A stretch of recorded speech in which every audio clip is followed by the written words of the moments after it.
Prince Harry is living in a bubble with the complaints about his treatment in comparison with brother William aired in his new memoir, and as his popularity plummeting in recent polls, the Duke will find out the hard way, royal commentator Victoria Arbiter has warned. Meanwhile, US-based royal watcher Hilary Ford has said the 38-year-old's indignation about his lifestyle will not go down well among people in the UK who are having to choose between eating and eating. Both aired their views during interviews on Turkey-based English-language broadcaster TRT World, when they were asked about the multiple revelations in Harry's book, Spare, which was published on January 10.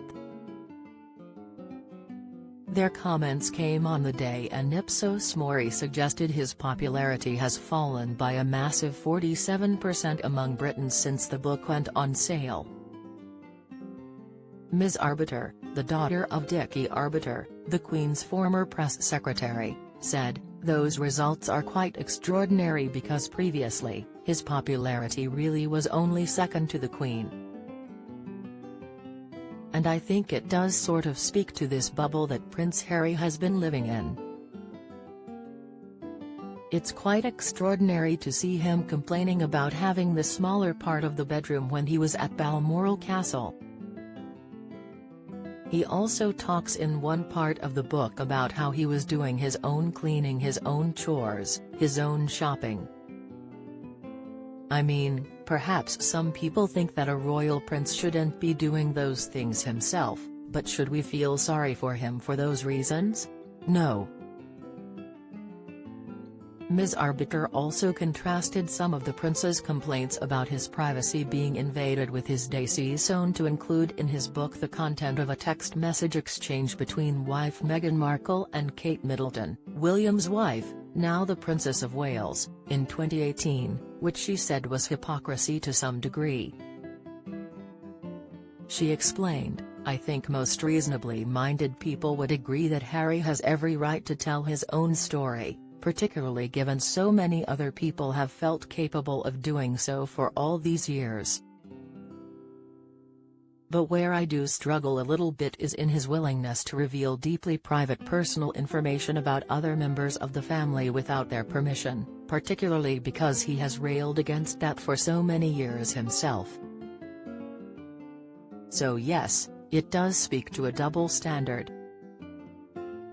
None of it made the reconciliation with his family, which Harry claims to yearn for, any easier," Ms. Arbiter suggested. She continued, "I don't think any of this helps reconciliation. It's a lovely idea and I'm certainly in the camp that would like to see this family heal over time, but it's not going to happen anytime soon. It's really optimistic, or rather foolish, to think that this is all going to be resolved by the first weekend in May when the King's coronation is set to take place. If this is really how Harry thinks you go about reconciliation, then the problems run an awful lot deeper." Asked about Harry's motivation for writing his memoir, Ms. Fordwich, a Washington-based British business development consultant who takes a keen interest in royal affairs, said, "It's money, but he was very clear in this book also, which is titled Spare, that he so resents that accident of birth. Because he keeps talking about not just the size of his bedroom, but remember, he talked about visiting Kate and William and he was very aware that they just had to put a couch from sofa on Meghan's credit card. And he keeps talking about being so poor that we had to make a budget, and there are multiple examples where he complains about this role of being second, this role of being second-born.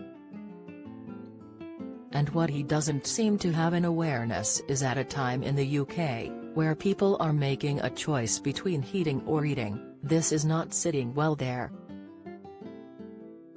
And by the way, it doesn't sit very well this side at Atlantic either." Speaking to ITV's Tom Bradby in an interview aired on January 8, Harry said, "I don't know whether they'll be watching this or not, but what they have to say to me and what I have to say to them will be in private, and I hope it can stay that way." He also said, "The idea of the four of us being together was always a hope for me. Before it was Meghan, whoever it was going to be, I always hoped that the four of us would get on. But very quickly it became Meghan versus Kate. And that, when it plays out so publicly, you can't hide from that, right? Especially when within my family you have the newspapers laid out pretty much in every single palace and house that is around." Express.co.uk has contacted the Sussexes via Archewell to offer them a chance to respond to the remarks by Ms. Arbiter and Ms. Ford, which